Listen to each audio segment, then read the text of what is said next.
guys, welcome back to my YouTube channel. Udah lama banget aku nggak review novel, dan kali ini aku mau review dua novel karya dari Raden Chedid yang berjudul Alaya. Nah, aku punya dua novel karena yang Alaya 2 ini baru aku dapetin di bulan Januari atau Februari ya.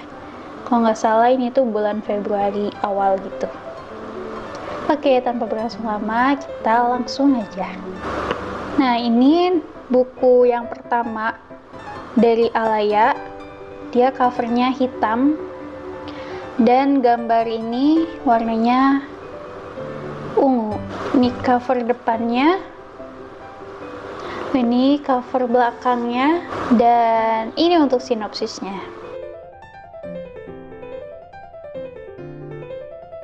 Oke, kita buka di halaman pertama. Ini aku ikutan PO, jadi aku mendapatkan tanda tangan dari penulis. Nah, untuk Alaya yang satu ini, dia cetakan pertamanya di Januari 2021. Ya.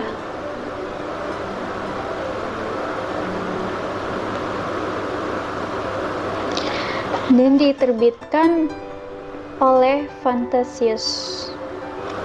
Untuk ketebalannya itu ada 372 halaman. Untuk novel Alaya ini baru pertama kali aku baca buku romance tapi fantastik gitu.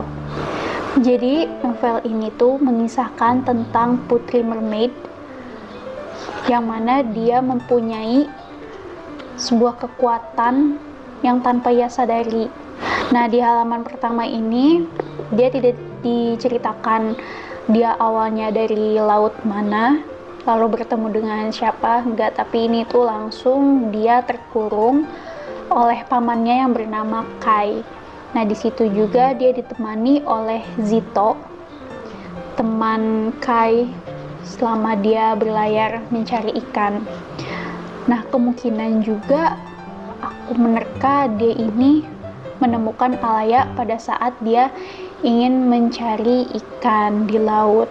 Sini juga diceritakan awal muasal dari dipertemukannya Kai dengan Alaya. Lalu ketika Alaya mencoba kabur dari pamannya, dia akhirnya ketemu oleh seorang laki-laki bernama Langit.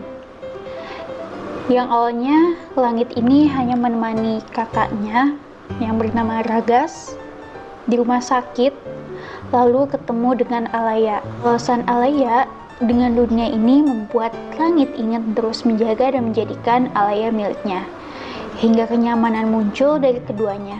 Tetapi saat Alaya tahu jati dirinya, ia merasa ragu untuk bersama dengan Langit. Ya, jadi yang seorang mermaid itu adalah Alaya. Ketika Alaya tahu siapa dirinya, ia menyadari bahwasanya ia tidak bisa lama hidup di darat, karena kehidupan sesungguhnya itu adalah di laut. Nah, lalu dia berusaha buat mencari siapa sebenarnya dia, kenapa dia mempunyai kekuatan yang bisa menguasai keadaan di laut dan juga di langit. Alaya ini bukan hanya seorang mermaid. Ternyata dia juga merupakan bangsa dari mermaid dan juga siren. Yang mana mermaid dan siren ini dia tidak pernah akur. Meski tergolong mirip secara fisik, tetapi mereka beda nasib yang sangat berbanding terbalik. Ketika kaum mermaid dianugerahi dengan kedamaian bersifat abadi, maka hanya kebencian dan kemalangan yang diterima oleh siren. Nah, jadi sifat antara mermaid dan siren itu berbeda. Mermaid itu bisa dibilang sifatnya itu baik, sedangkan siren itu kebalikannya. Di halaman 266 Reincarnation, ini juga menceritakan kenapa Alaya ini bisa terdampar di daratan. Terus juga diceritakan asal-muasal kerajaan di lautan. Selain itu juga di novel ini gak semuanya bahasa kaku, Ada juga beberapa bahasa Sunda, ini bahasa daerahnya langit. Itu mungkin yang terlihat lucu dari novel ini, itu ada bahasa Sundanya. Nah, selain bahasa Sunda, ini tuh ada bahasa Yunani yang dia dipakai oleh pemeran Alaya dan juga keluarga dari lautan. Nah, itu tapi di sini juga ada translate-nya kok di bahasa Yunani ini. Seru dan selalu dibuat penasaran akan akhir cerita Langit dan juga Alaya. Perjuangan mereka untuk bersatu walau menantang alam. Ini tuh ceritanya mirip di webtoon Mystic judulnya. Ya, hampir sama seperti itu kalau misalnya dari gambarannya. Dan juga novel ini tidak direkomendasikan di bawah umur. Lanjut ke Alaya yang kedua. Alaya yang kedua ini dia hampir sama covernya. Cuman ini ada dominan blue. Ini tuh anaknya Alaya yang bernama Atlana. Ini jadi warnanya agak ungu kebiruan gitu. Kalau dibandingkan ini sama persis, cuman beda sedikit. So, aku suka juga sama cover dari Alaya kedua ini. Dan ini untuk sinopsisnya.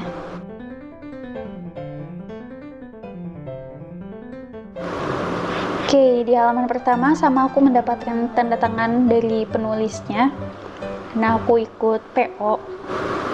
Nah, ini untuk cetakan pertamanya ada di Februari 2022. Ya, jadi aku mendapatkan novel ini di bulan Februari. Nah, untuk penerbitnya juga sama dari Fantasius. Untuk halamannya ini lebih tebal di Alaya kedua, yaitu ada 400 halaman. Ini hampir sama dari novel yang pertama, menceritakan juga tentang kerajaan di lautan, tapi ini lebih memperdalam lagi tentang kerajaan-kerajaan di alam. Mungkin di novel yang pertama itu hanya menceritakan kekuatan Alaya sebagai dewi laut dan juga langit. Nah, kalau misalnya di Alaya 2 ini, karena Langit dan Alaya menikah, yang sama-sama dari mereka ini mempunyai kekuatan. Alaya mentransferkan kekuatan itu kepada Langit, yang mana menjadikan Langit itu dewa langit yang mengatur cuaca di langit. Nah, kalau misalnya Alaya 2 ini, mereka punya anak dan ternyata anaknya itu mempunyai keturunan juga. Nah, ada yang bernama Aisyakar dan juga Atlana. Aisyakar yang dipanggil dengan Syaka, dia benar-benar mirip dengan Alaya. Dia memegang kekuatan di laut, bisa berenang bebas sama seperti Alaya. Lain halnya dengan Atlana. Nah, atau Atlana yang biasa disebut sebagai Atta. Dia ini merupakan Dewi Matahari. Jadi untuk berenang saja dia tidak cukup kuat untuk bernafas di dalam air. Menurutku keistimewaan di novel kedua ini, ceritanya itu tidak hanya satu tokoh. Banyak banget yang dia ceritain di Alaya 2. Mulai dari kisahnya Atlana dengan Bintang, yang mana Bintang ini mempunyai jiwa Nyx Reaper atau dewa kematian. Terus juga menceritakan tentang Amora dan juga Dae. Nah, yang mana Amora ini merupakan mantannya Shaka. Terus juga ada kisahnya Shaka dan juga Ale. Ale ini adiknya dari Amora. Baru pertama kali aku membaca novel yang dalam satu novel itu menceritakan beberapa perjalanan tokoh-tokoh yang ada di dalam novel ini. Tidak seperti yang Alaya pertama. Kalau misalnya Alaya pertama kan hanya menceritakan Alaya dan Langit. Dan di sini banyak banget kombinasi ceritanya mungkin agak sedikit pusing karena harus mengikuti alur cerita tokoh yang satu dengan yang lainnya itu. Nah, ini keren banget, 400 halaman udah menceritakan beberapa tokoh, dan juga di sini ada kata baru lagi, Aphrodite. Itu merupakan dewi cinta dan kecantikan yang pastinya dia memiliki paras menawan sehingga mampu membuat banyak lelaki jatuh cinta kepadanya. Selain cantik, nada bicaranya pun lembut, semakin menarik perhatian kaum Adam terhadapnya. Nah, jadi Aphrodite ini kekuatan yang dimiliki ibunya Lea dan juga Amora. Ini hampir ada pertikaian antara mereka, mungkin cukup complicated permasalahannya di Alea kedua karena ceritanya juga digabung sambung menyambung, dan ini lebih menceritakan kekuatan baru di lautan maupun di darat, dan juga kekuatan dari Alea yang terus berkembang, dan juga ini lebih banyak menceritakan tentang Atlana dan bintang. Mungkin ada sedikit cerita dari Amora Dae. Lalu untuk Shaka dan Lea itu juga kurang banyak kayak cerita Atlana dan bintang. Ini lebih seru. Nah, karena aku ikut PO, jadi aku dapat ini buku tambahan ini. Ini buku dari Dae. Di sini dikasih tahu apa aja yang dia rasain, kenapa dia bisa sifatnya seperti itu yang membuat Amora tertekan. Nah, di sini dikasih tahu di buku ini. Kalau misalnya kalian nggak punya buku ini, juga ada beberapa part yang diceritain. Nah, di halaman 338 ini sekilas diceritain catatan dari Dae sebelum Dae meninggal. Oke, sekian dari aku reviewnya. Semoga next video lebih menarik lagi. Sampai jumpa.